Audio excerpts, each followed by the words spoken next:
More entertainment. More entertainment.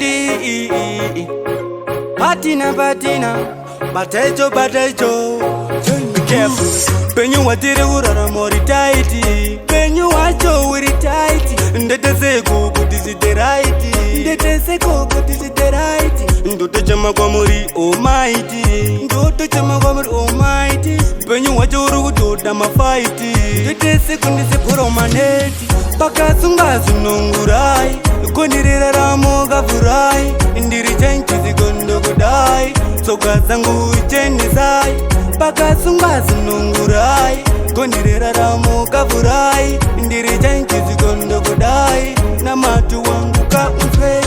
Iko sino ndiri pama wexi. Ndinoto dauka nkaka taxi. Panda kuna meze hopo mamaxi. Sandiri kuita sisi soma jokesi. Penyu wakalega auye weka. Chawana batisi za usachireka. Dokuti mangwanaka uchepeka. Penye muturo za sera nekutambaraka. Doda kuchuka zezi ya rangu. Andidi kutoro chizi changu. Ndimi makandipa chipo cha kuimba. Saka doda kuchana sunisimba. Paka sunga sunungurai. Konirira ramo gafurai. Indiri chenchi zikondo kudai. Soka zangu cheni sai. Paka sunga sunungurai. Konirira ramo gafurai. Indiri chenchi zikondo kudai. Na matu wangu ka umfe.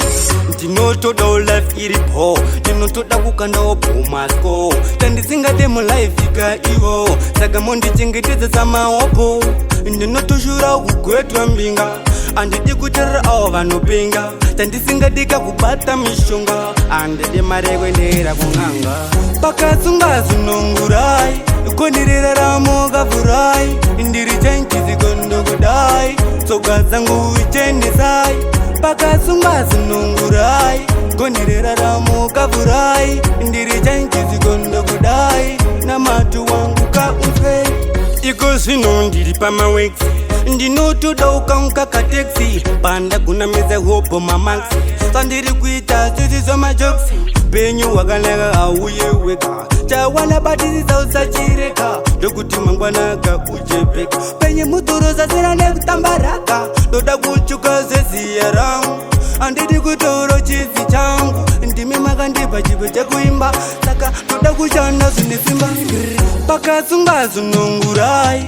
Konirira ramo gafurai. Indiri chenchi zikondo kudai. Soka zangu cheni sai. Paka sunga sunungurai. Konirira ramo gafurai. Indiri chenchi zikondo kudai. Na matu wangu ka umfe. Mutara kapila. Scottish, batezo, a boss kile,